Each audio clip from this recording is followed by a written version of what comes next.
namanya tasid. Nah, kita pingin kemampuan tasid ini tadi itu tidak melekat pada orangnya, tapi melekat pada institusinya, melekat pada SMK. Jadi orangnya pindah, orangnya berganti, tetap pengetahuan itu adanya di Darut Tauhid, adanya di SMK Darut Tauhid. Nah, orang tua punya dua tasid tadi. Yang pertama adalah wisdom. Nah, para komite ini, Bapak Ibu sekalian, ayah bunda pasti punya kebijaksanaan, wisdom. Dan di level manajemen pun pastilah Pak Ustadz Rojak dan tim itu punya wisdom, kebijaksanaan. Tidak boleh terlalu saklek. Tidak boleh, oh ini aturannya. Nah, maka di level manajemen itu harus ada lebih wise kalau orang bilang. Semakin bertambah usia dia semakin wise. Tidak pokoknya ini itu nggak boleh. Itu di level leader tuh harus di situ. Dan yang kedua adalah orang tua itu pasti punya pengalaman. Jadi orang tua wisdom dan orang tua punya pengalaman. Ini harus kita akui. Termasuk ayah bunda pengurus komite di SMK Darut Tauhid ini pasti punya banyak pengalaman dengan aktivitas profesional dan bisnis beliau masing-masing. Nah, kalau kita lihat pada kondisi siswa kita, generasi Z kalau saya bilangnya, ya kalau saya bilang generasi muda, nanti Pak Hurib juga ngaku, saya juga masih muda. Gitu. Ustaz Rojak juga ngaku, saya juga masih muda. Maka dalam kurung generasi Z. Kalau muda generasi X, ya betul juga untuk generasi X itu termasuk kategori muda. Nah, generasi kita yang sedang bersekolah sekarang ini, apa yang mereka punya? Nah, yang mereka punya itu ada dua. Yang pertama adalah energi besar. Mereka punya energi. Dan yang kedua, mereka punya keberanian. Nah, kalau ini kita gabungkan, ya wisdom dan pengalamannya manajemen sekolah dan komite, lalu kita keluarkan, kita munculkan, kita asah, kita latih terus energi besar dan keberanian para generasi Z atau siswa-siswa di SMK Darut Tauhid, kalau digabungkan ini akan menjadi luar biasa. Akan menjadi keunggulan yang hebat. Kompetensi, hard skill, soft skill, dan karakter. Nah, ini kalau terus kita berkolaborasi, ya, kohesivitas artinya dukungan yang melekat, kolaborasi yang melekat, kohesif kayak lem gitu. Tidak hanya jalan sendiri-sendiri, tapi saling menguatkan, nanti generasi dan alumni-alumni SMK Darut Tauhid ini menjadi alumni-alumni yang hebat, kuat, berkarakter. Ini yang kita harapkan. Nah, sekarang coba ayah bunda dan manajemen sekolah coba lihat. Ya. Di kota ini tentu ayah bunda kalau saya bilang berapa banyak segi empatnya, saya yakin jawabannya mesti berbeda-beda. Mesti banyak sekali jawaban. Ada yang menjawab 1, ada yang menjawab 25, ada yang menjawab 26. Mungkin ada juga yang menjawab kalau saya tanya hanya sampai 10 atau dia hitung semuanya. Sampai 25, kemudian di sini 26, 27, 28, 29, dia hitung. Nah, jawaban masing-masing tadi, ya ayah bunda dan manajemen sekolah, apa kesimpulan? Kesimpulannya adalah setiap orang punya persepsi yang tidak sama. Nah ini, persepsinya tidak sama. Nah, apa itu? Persepsi itu, ya, itulah yang nanti orang itu akan sangat mudah mengartikan, menyimpulkan, menyikapi, bahkan bertindak berbeda dengan orang lain. Makanya ada upgrading komite ini, sebenarnya kita mau nyamain persepsinya. Kemarin Amikom itu ada rapat penjaminan mutu itu, Pak Rojak bikin undangan penyamaan persepsi tentang program kerja. Akhirnya rapatnya lama sekali tidak selesai-selesai. Kenapa? Persepsinya beda terus. Orang sosial, orang ilmu komputer, orang saintek beda semua persepsinya. Nah, ini maka harus disamakan kita. Ya. Kalau sama, nanti akan menjadi hebat.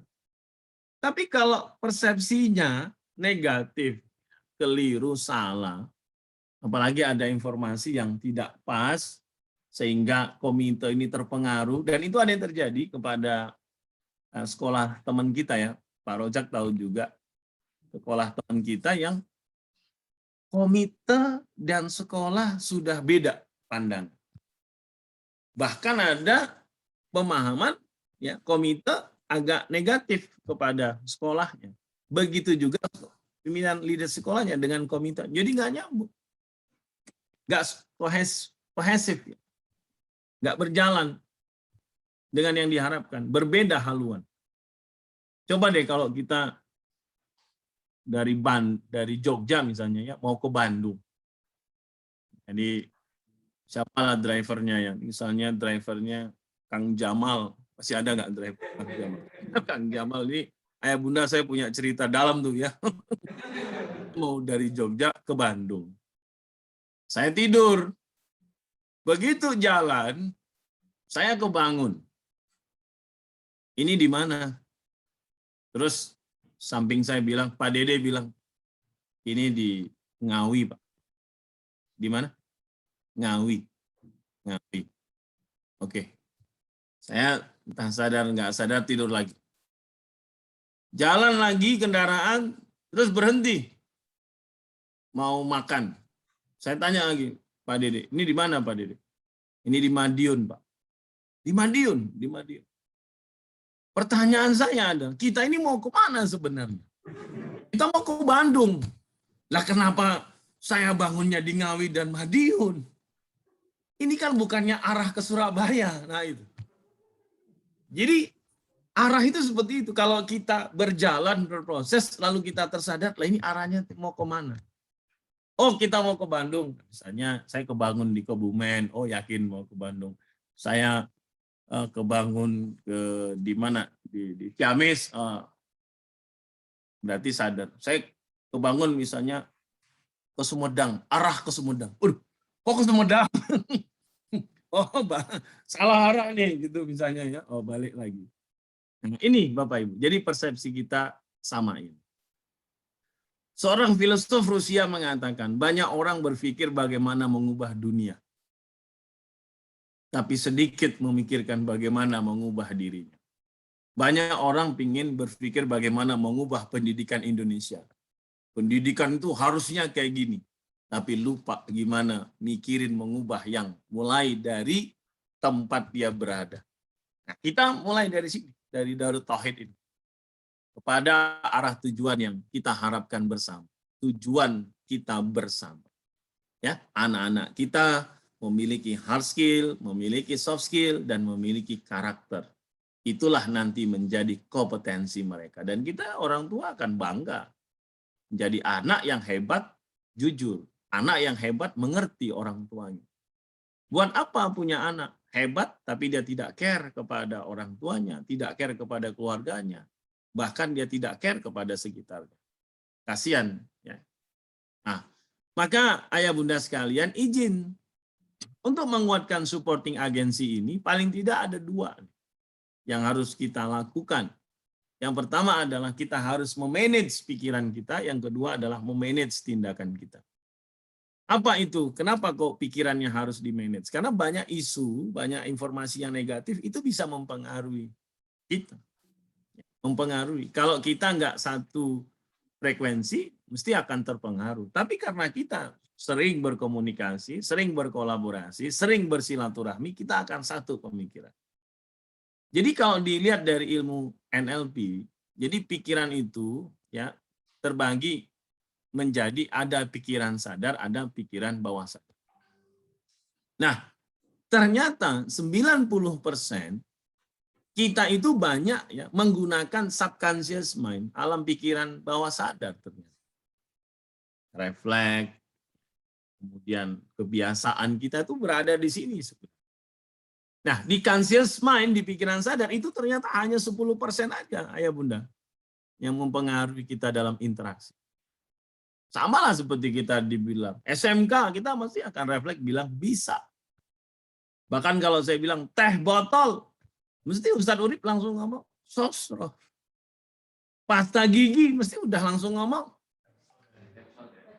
odol mesti. Karena memang generasi tua itu ngomongnya odol. Atau ngomong Pepsodent Pak Urip, saya nggak tahu. Sepeda motor orang mesti ngomong Honda. Ya kan? Kenapa mereka mengatakan itu? Itu conscious mind-nya mereka. Nah, anak-anak SMK itu, siswa-siswa kita di Darut Tauhid itu luar biasa kalimat-kalimat. SMK bisa, SMK Darut Tauhid excellent. Nah, itu kan harus kita masukkan banyak. Seperti handphone Bapak Ibu ya. Kita itu perlu ngecas handphone, betul nggak? Coba. Pak Rojak kan mesti handphone dicas. Ya, Pak Umar juga handphone dicas. Ustadz Dede berapa kali ngecas handphone sehari? 2 kali, berarti kan masih bagus. Kalau Ustadz Urip ngecas handphone 4 kali sehari kan berarti baterainya sudah mulai drop. Ada bahkan Pak Irfan itu kalau mengikuti acara harus cari colokan. Kenapa? Handphonenya nggak nyala. Kalau itu berarti kan baterainya sudah nggak kuat. Handphone aja dicas. Kita aja makan untuk kita bisa tetap survive. Nah, apa yang dicas pada generasi kita ini? Pikiran. Ini pikiran inilah konsumsinya, pikiran inilah kata, kalimat, itulah konsumsinya. Nah, kalau yang masuk kalimatnya nggak baik, sairnya nggak baik, makanya kalau di radio MKFM itu kan, kalau ayah bunda perhatikan, MKFM itu sangat konsen pada musik positif. Kenapa? Karena sair itu mempengaruhi, karena sair itu konsumsi pikiran. Ya, yang masuk yang lebay, anak-anak bisa jadi lebay. Tanpa sadar, alam bawah sadar mereka akan lebay. Jatuh dan gak bisa bangkit lagi. Ya, jangan disalahkan kalau akhirnya anak kita begitu ada persoalan gak mau bangkit. Karena yang masuk tanpa dia sadar adalah terjatuh dan gak bisa bangkit. Tapi kalau di karakter baku itu kan, yel-yel, ya itu memasukkan dalam conscious mind. Nah, jadi ayah bunda sekalian yang berbahagia perlu kita kuatin. Nah, kata Wiwoho salah satu strategi supaya kita nanti bisa sama-sama kalau ada persoalan di Darut Tauhid, ada satu teknik namanya reframing. Ayah bunda pasti sering dengar. Jadi reframing itu adalah bagaimana kita membingkai ulang sebuah kejadian dengan mengubah sudut pandang. Tanpa mengubah kejadian itu sendiri. Kejadiannya sudah terjadi, tapi sudut pandang kita yang berbeda cara melihatnya. Nah itu. Misalnya ketika acara, ternyata acara kita terlaksana dengan metode blended, ya. Ada yang di Jogja, ada yang di Jakarta, ada yang di Bandung. Nah kita melihat, inilah indahnya silaturahminya Komite SMKDT. Kita melihat bingkainya. Ada masalah kejadian sesuatu, lalu kita mengubah sudut pandang. Kenapa anak saya diam? Mesti ada persoalan ini. Tapi kita lihat, sepertinya saya jarang ajak ngobrol. Sudut pandang. Jadi kenapa orang itu kadang dia marah, kadang dia emosi, kadang dia merasa dia itu terbebani karena framingnya negatif. Tapi kalau framingnya positif, dia akan melihat sudut pandang yang berbeda. Kenapa ya nilainya 70, padahal yang lain nilainya dapat 90, 95, kok saya 70? Berarti saya harus belajar lebih ekstra, lebih kuat, lebih ekstra dibanding yang lain. Saya harus membaca 2 kali lebih hebat daripada yang lain. Nah, itu namanya reframing. Bukan, saya 70, dia wajarlah 90, kan dia dekat sama Pak Rojak. Coba. Saya dekat sama Pak Rojak, nggak pernah dikasih nilai 90 sama Pak Rojak. Jadi orang tuh kadang-kadang mikirin, karena dekat, nilainya dilihat itu. Padahal sebenarnya adalah cara. Nah, ini satu reframing yang Bapak Ibu harus kita kuatin. Jadi cara pandang kita. Kemudian yang kedua, kita perlu menguatkan anak-anak kita, siswa-siswa kita itu berada dalam circle of excellence. Apa itu circle of excellence? Saya uji coba gini. Circle of excellence itu gini. Kalau Bapak Ibu ada persoalan, anak kita ada persoalan. Kan ini banyak sekali Ustadz Rojak sekolah itu yang kadang-kadang minta sharing gimana nih caranya kita ini punya persoalan anak stres belajar online dan lain-lain. Nah, ini gimana cara menetralisirnya dengan sangat cepat. Nah, salah satu teknik yang bisa kita lakukan adalah circle of excellence. Jadi circle-nya harus excellent. Ya. Nah, salah satu caranya begini. Saya minta tolong mungkin Pak Urip aja lah ya, yang gampang lah. Pak Urip. Ya, Pak Erik. Saya uji cobakan circle of excellence. Caranya begini. Pak Urip, coba Bapak ceritakan satu pengalaman bahagia yang pernah Pak Urip rasakan. Nah, itu aja. Coba. Satu pengalaman bahagia, artinya itu momen yang Bapak sudah simpan, momen bahagia, bukan kalau kayak tadi saya Pak bahagia setiap hari, bukan itu, kalau itu normal. Maksudnya itu momen bahagia yang pernah Bapak simpan dan sampai sekarang ingat. Ingatnya betul-betul ingat. Saya kasih contoh. Itu ketika sebelum ini Pak Urip sambil bayangin apa momen bahagia yang Pak Urip pernah rasakan. Ya. Satu ketika saya pulang ke rumah, istri saya bilang gini, Mas tolong transfer saya kesabaran. Mulai ngadapi anak, Mas tolong transfer saya kesabaran. Ternyata dia nggak hanya minta dana yang ditransfer, tapi sabar juga ditransfer. Nah pertanyaannya gimana cara transfer sabar? Terus saya bilang gini, inilah, nggak usah saya transfer, saya ikat aja. Saya ikat tuh maksudnya gini, jadi salah satu cara ngikatnya itu adalah tekniknya gini Bapak Ibu, jangkar bahagia. Saya sudah pernah tulis di Republika. Jadi jangkar bahagia itu, kalau Bapak Ibu pernah belajar ilmu NLP, Ustadz Dedi kayaknya pernah belajar. Jadi kalau kita punya rasa bahagia itu kita state. Jadi rasa bahagia itu kita munculkan, sangat emosional, bahkan kalau bisa merinding, kalau meneteskan air mata, pokoknya bahagia itu hadir. Nah, kalau bahagia itu sudah hadir, lalu kita ikat.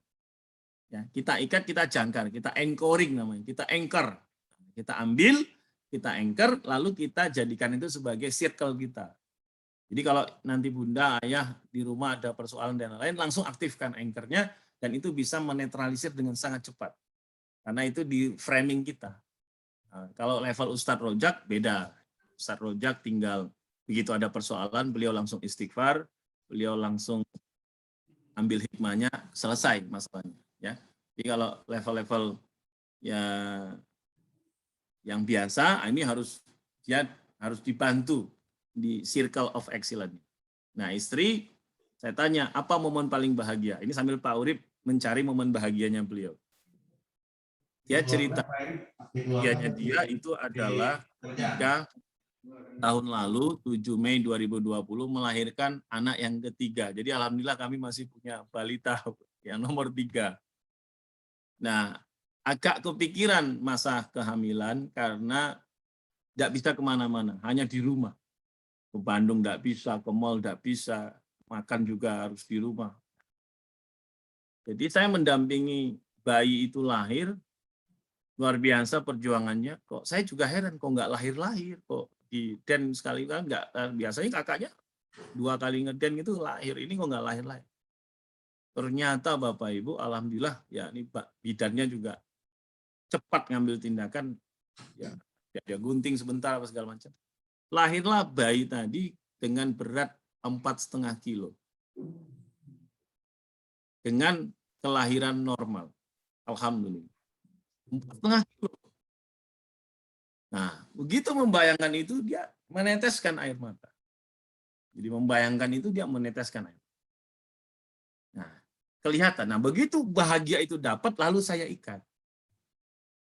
Walaupun saya agak sedikit kecewa, karena saya berpikir kebahagiaan paling bahagia istri saya itu adalah ketika menikah dengan saya. Ternyata bukan. Ternyata bukan saya sumber kebahagiaan utamanya. Anak. Nah, setelah dapat lalu kita ikat. Jadi komite kita perlu harus punya anchor supaya kalau kita ada terpaan informasi negatif atau ada sesuatu yang apa, kita langsung bisa tangkal dengan sendirinya. Langsung kita anchor, aktifkan anchor. Nah, sekarang saya coba ajari caranya. Saya sharing aja. Ustadz Urip sudah dapat belum? Boleh dikasih mic ke Ustadz Urip. Sudah dapat Ustaz Urip rasa bahagianya? Bahagia semua sama saya. Wah, kalau itu umum. Satu yang paling bahagia, Ustaz Urip paling bahagia. Salah satu kebahagiaan saya adalah perubahan pada istri saya Pak.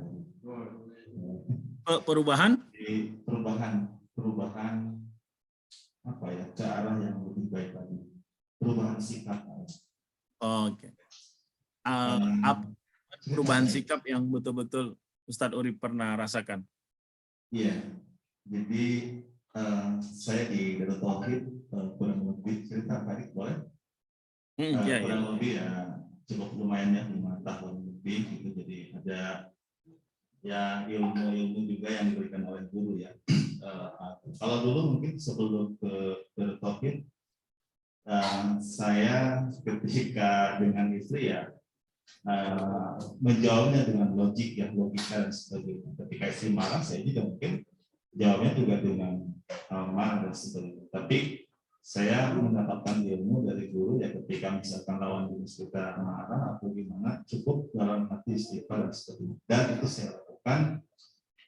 Dari situ Pak Erik, perubahan istri saya itu sangat bagus sekali, sangat bagus dari sikap dan sebagainya, lingkungan dan sebagainya. Jadi didalamkan istighfar aja itu yang saya lakukan, sehingga membuat saya juga bahagia, senang dalam hati Pak Erik ya.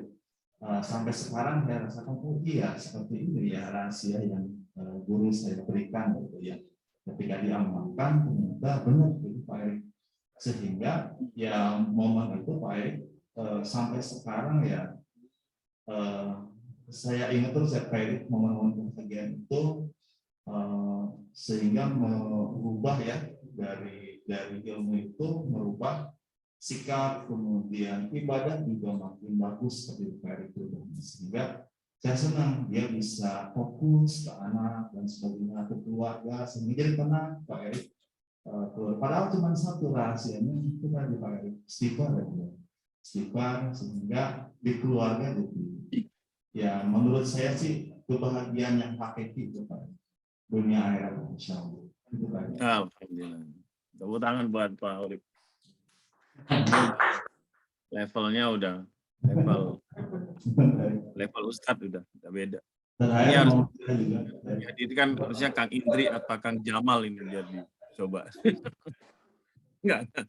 Makasih Ustadz Urip ya. Ya Pak Erik.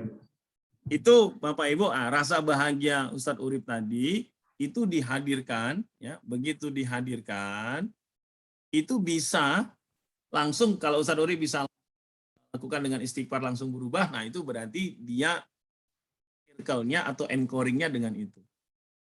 Nah, yang misalnya dengan dia cukup menggenggamkan tangannya, misalnya astagfirullah, dia langsung tangannya begini, dia langsung bisa berubah mood.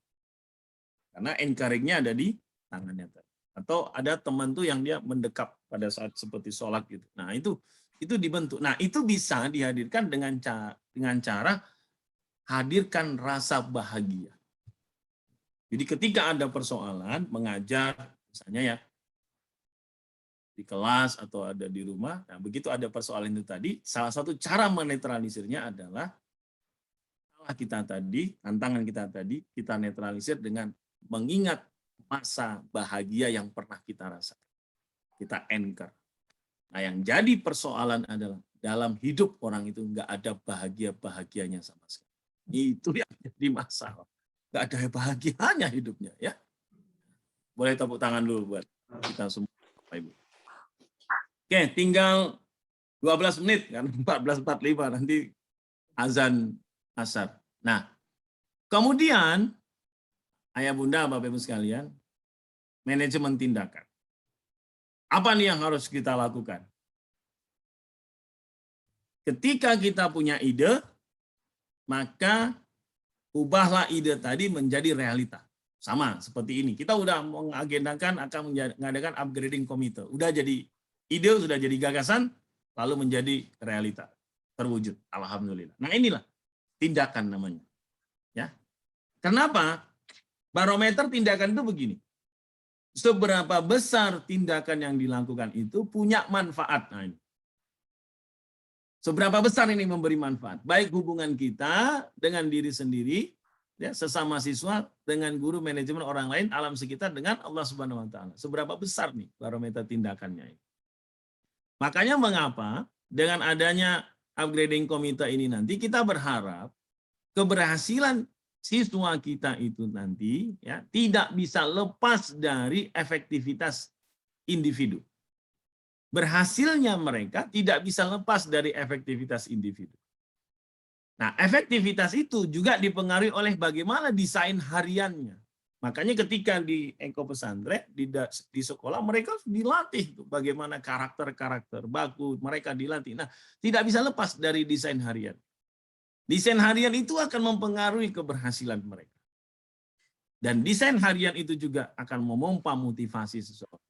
Akan menghasilkan motivasi. Yang motivasi itu berdampak pada individunya. Jadi dia jadi circle. Gitu. Kita tahu anak kita itu tidak sama persepsinya. Anak pertama, kedua, ketiga dengan orang tua, ayah, bunda pasti sama. Beda. Tidak mesti sama, pasti berbeda persepsi. Apalagi ya, latar belakang keluarga tidak sama. Pola asuh tidak sama. Background pekerjaan keluarga juga mempengaruhi. Jadi tidak sama. Apalagi persepsinya berbeda. Kemudian sifatnya, sifat anak udah lain. Anak perempuan dengan anak laki-laki pasti berbeda sih. Wanita lebih cenderung dimengerti tanpa harus memberitahu. Sementara anak laki-laki kadang-kadang diberitahu berkali-kali, nggak ngerti-ngerti. Apalagi, nah, ini kita juga harus mengerti. Kemudian value-nya, nilainya. Ya, seberapa added value. Nah, nilai inilah mudah-mudahan harapan kita di SMK Darut Tauhid ini bisa memperkuat anak kita, individunya, menjadi efektif dengan amal usaha yang mereka kerjakan dan itu menjadi keberhasilan mereka. Jadi kalau digambar tuh ya kayak gini. Nah, apa berikutnya closing? Ayah bunda, komite sekolah dan manajemen sekolah. Sekarang ini era digital itu menjadi utama. Kalau dulu, digital itu pendamping. Medsos itu jadi pendamping. Tapi di masa kayak gini, medsos itu malah jadi utama. Malah. Teknologi itu malah menjadi, IT itu menjadi utama. Sehingga kita perlu komite sekolah, entah nanti membuat media sosial, atau memperkuat medsos SMK Darut Tauhid. Kenapa saya bilang harus diperkuat?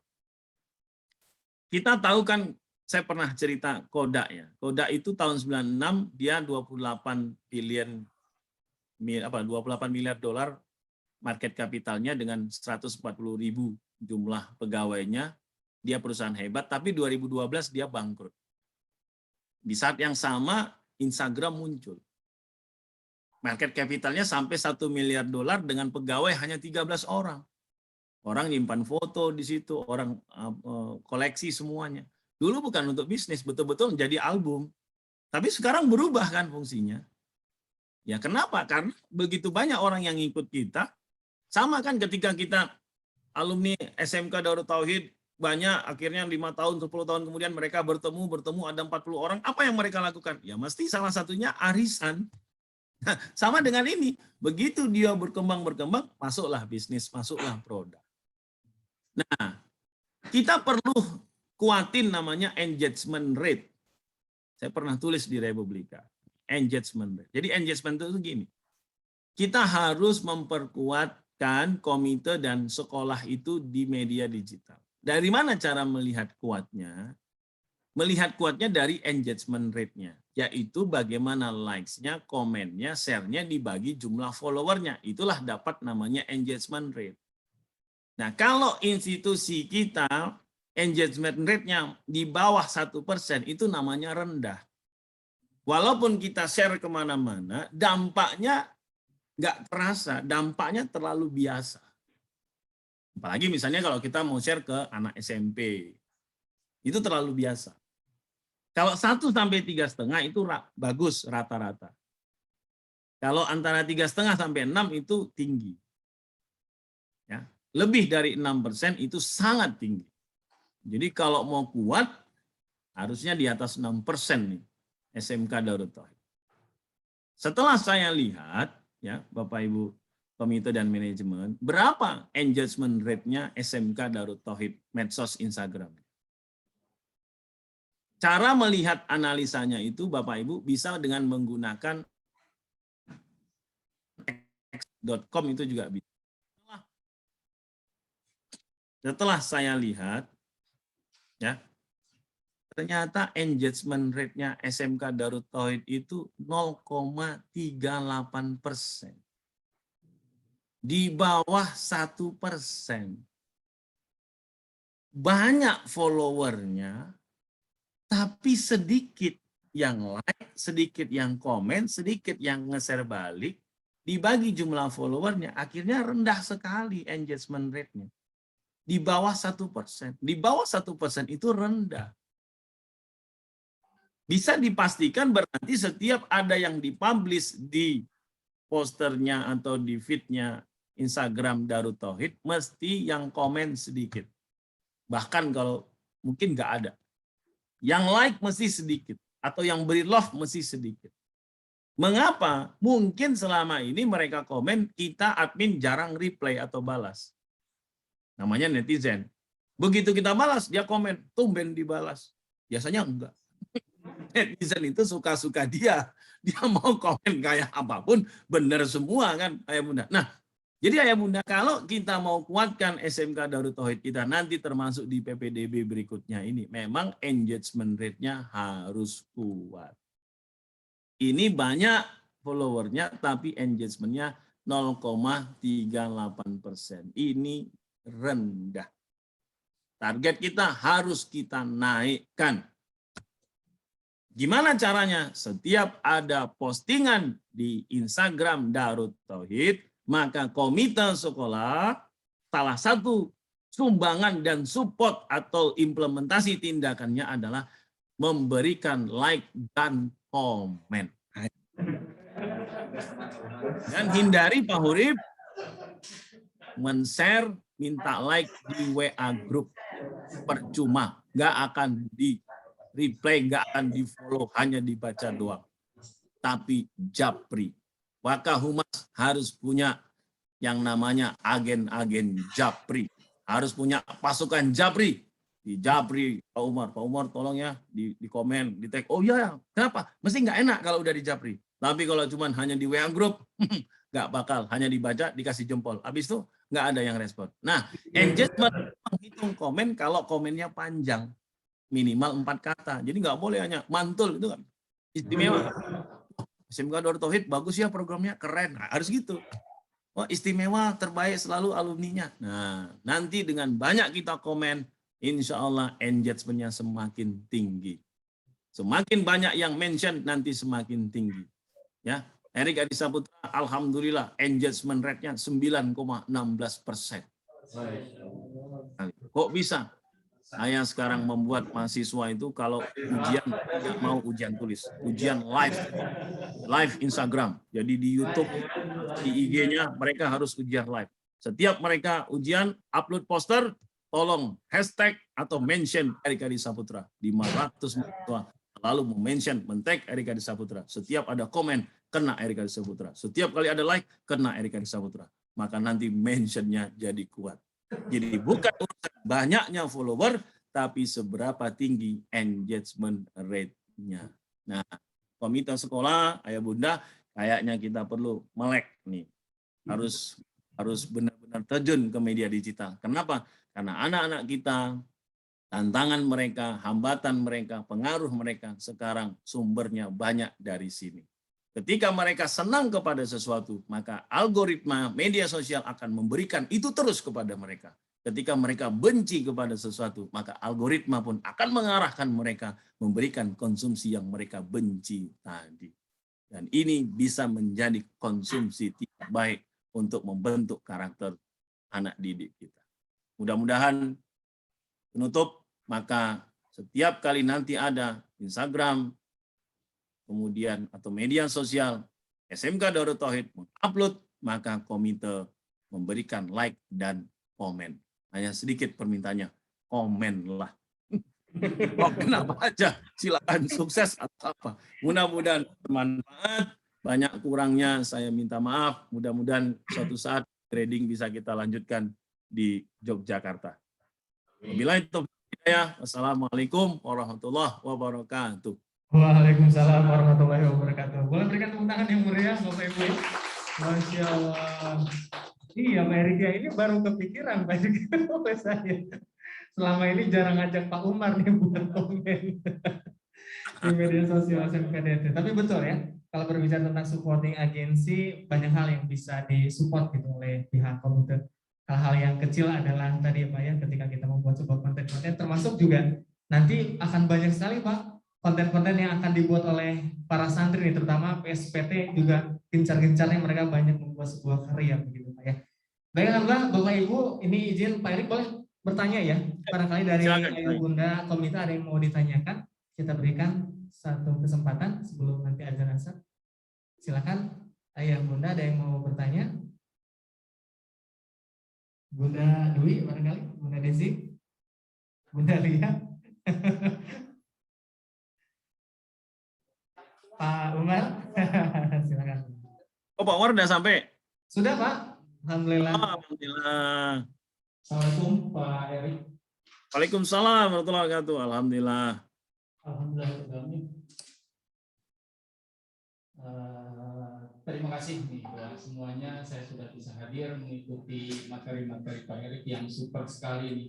Sederhana, mantul, dahsyat. Gini Pak, sesuai tema Pak, komite difungsikan sebagai supporting agency. Supporting agency itu jadi pendukung ya, penyambung, mensupport kegiatan-kegiatan manajemen SMK, baik di sekolahnya maupun di SP-nya. Nah ini yang sederhana tapi mengena memang di sisi medsos Pak. Betul sekali. Tadi like, share, komennya itu masih rendah. Insya Allah kita mendapat input yang positif dan sangat logis untuk diimplementasikan gitu. Jadi insya Allah nanti rekan-rekan koordinator maupun komite semua kita perlu kerjasamanya nih. Jadi di luar itu netizen lain nggak tahu kita tim gitu. Yang penting support semua itu hal yang positif yang sangat kita perlukan gitu. Itu yang pertama. Yang mau saya tanyakan Pak, selain di medsos, apakah mutlak 100% supporting agensi itu diperlukan untuk keseluruhan kebijakan SMKDT Pak? Mengingat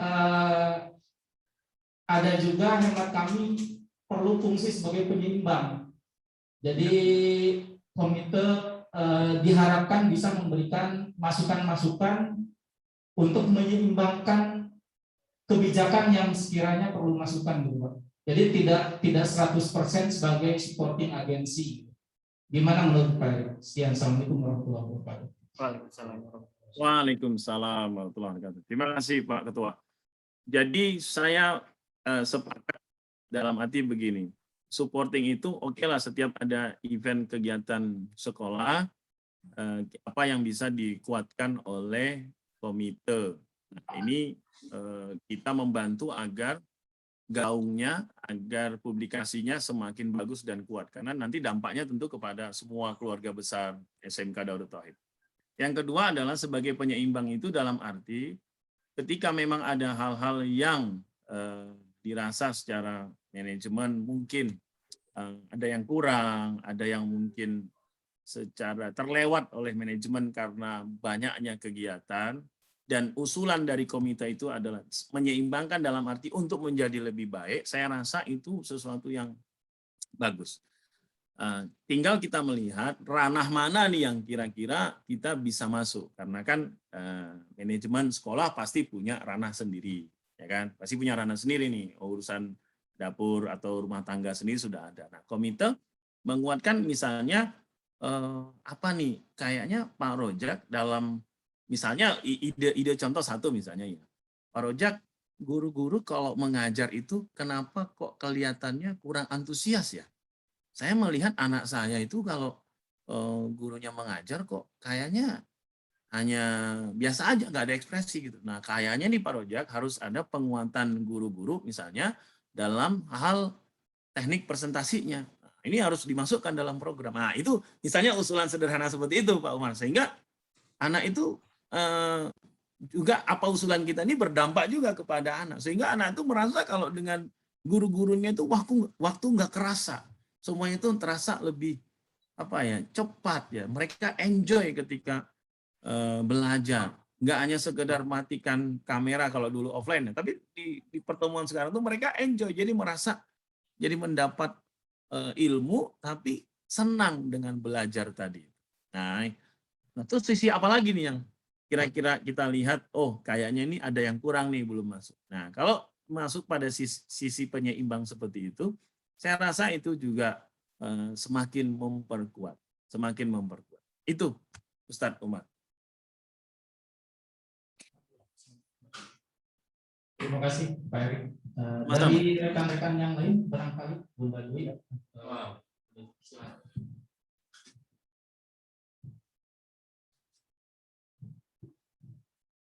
Assalamualaikum warahmatullahi wabarakatuh.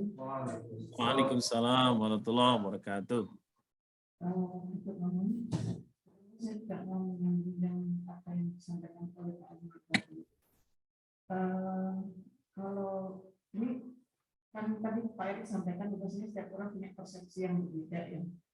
Nah ini kalau saya memandang apa yang disampaikan oleh Pak Umar, ketika menjadi penyeimbang itu masuk menurut saya justru itu supporting, kita masuk supporting sistemnya di situ, penyeimbang itu juga di situ. Saya di situ. Tapi kemudian kalau tadi Pak Erik menyampaikan dari bagaimana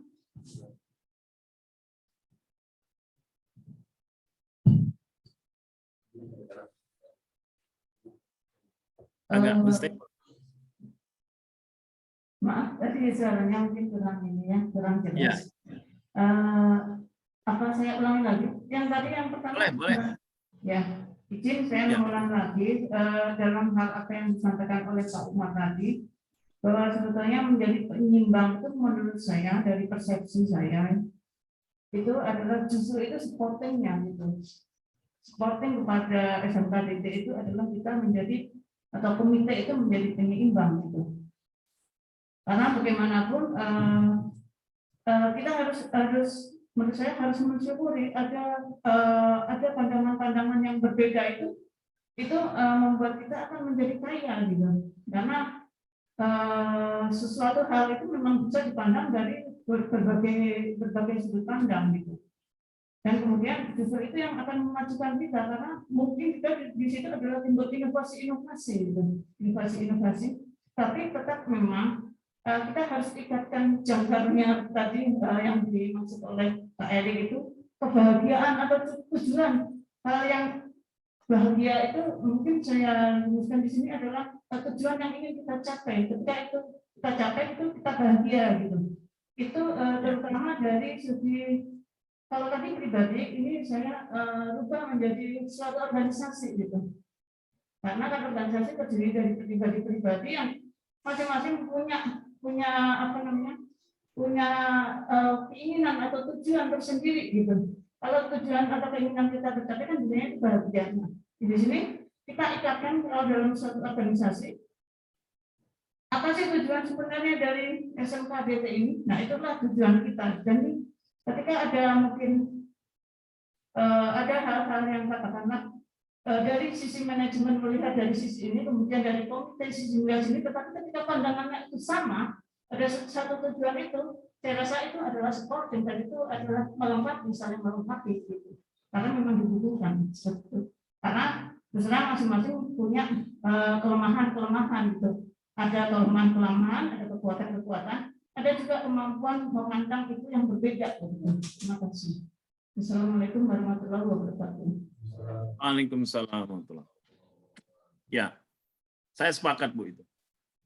Artinya justru dengan adanya kita ini ide-ide yang bisa kita kita sampaikan, kita kuatkan persepsi yang awalnya mungkin perbedaan tadi menjadi kekayaan, tinggal arahnya adalah arah ke kebahagiaan tadi.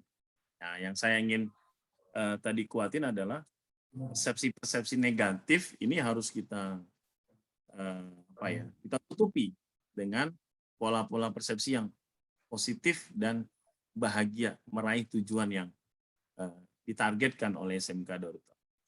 Ya, mudah-mudahan Bu, kita bareng-bareng bisa memperkuat ini, karena saya yakin komite yang inspiratif itu akan memberi dampak yang luar biasa. Inspiratif komitenya, dahsyat gurunya, hebat nanti muridnya. Nah itu. Masya Allah. Baik. Alhamdulillah, terima kasih banyak ini Pak Erik atas ilmunya, luar biasa sekali, begitu ya. Dan juga betul sekali bahwa memang peran komite tidak hanya di bagian supporting agensi, tapi juga ada pada advisory agensi, Pak ya. Jadi memberi pertimbangan, begitu ya. Jadi setiap ada kebijakan dan sebagainya tidak lantas langsung dieksekusi, tapi juga diberikan pertimbangan-pertimbangan terlebih dahulu. Itu yang pertama, yang keduanya supporting, yang ketiganya adalah controlling agensi. Nah, jadi yang memberi kontrol terhadap apa yang sudah dilakukan, begitu baik buruknya. Dan yang terakhir adalah mediator agensi. Ketika terjadi gap antara wali santri, barangkali ya dengan manajemen atau dengan guru, juga bisa menjadi mediatornya, begitu. Baik, alhamdulillah sekali lagi kami ucapkan terima kasih banyak kepada Pak Erik atas inspirasinya. Mudah-mudahan tadi seperti yang Pak Erik sampaikan, kita bisa menjadi manajemen yang bisa menginspirasi, komite juga yang bisa menginspirasi, dan nanti para siswi SMK Darurat juga menjadi para inspirator. Begitu Pak Erik ya. Amin. Alhamdulillah, terima kasih Pak Erik. Sama-sama. Baik, izin Pak Erik dan Bapak Ibu yang ada juga di Zoom, karena sudah terdengar suara azan, insya Allah kita akan lanjutkan berkenaan dengan pematerian yang kedua, insya Allah nanti dengan Pak Rahman berkenaan dengan keorganisasian komite, begitu ya, karena beliau pernah menjadi salah satu pejabat pendidikan di Kota Bandung. Nanti kita akan sangat lebih lengkap lagi, begitu ya, berkenaan dengan struktur organisasi komitenya itu seperti apa. Baik, kita tutup pertemuan ini dengan membacakan hamdalah. Alhamdulillah. Istighfar. Astagfirullahaladzim. Astagfirullahaladzim. Kita sempurnakan dengan doa majelis. Subhanallah. Subhanakallah. Asyhadu an la ilaha illallah. Wabillahi taufiq wal hidayah. Wassalamualaikum warahmatullahi wabarakatuh. Waalaikumsalam warahmatullahi wabarakatuh. Terima kasih Ustaz Dede, Pak Ajak, Pak Umar, Bu Lia, Bu Desi, Bu Dwi, Pak Koko. Terima kasih banyak Pak Bu Sultan juga, makasih. Segenap manajemen SMK Darurat Tauhid, sehat selalu. Pak Urip, ditunggu di Jogja. Besok ke Jogja ya. Ya. Siap. Baik, Hari Senin. Ya, Ayah Bunda nanti untuk ke masjid, barangkali kalau memang mau sholat di masjid, berkenan izin menggunakan shell-nya. Pak Umar juga ada di sini. Pak Urip untuk shell buat Pak Umar. Satu itu aja. Nah, satu itu dikasihkan ke Pak Umar. Itu ada shell-nya, insya Allah untuk menjadi penanda, karena banyak juga nanti ya dari pimpinan-pimpinan pondok juga yang bergabung bersama kita, kegiatan-kegiatan sholat biasanya ada di sana. Dan insya Allah nanti yang kopi break-nya juga belum nyampe nih Pak Bim, atau sudah datang? Oh, sudah datang. Oman sudah datang, nanti sambil dinikmati begitu ya. Alhamdulillah, maka Bapak Ibu kita akan laksanakan sholat berjamaah di Masjid Darut Tauhid.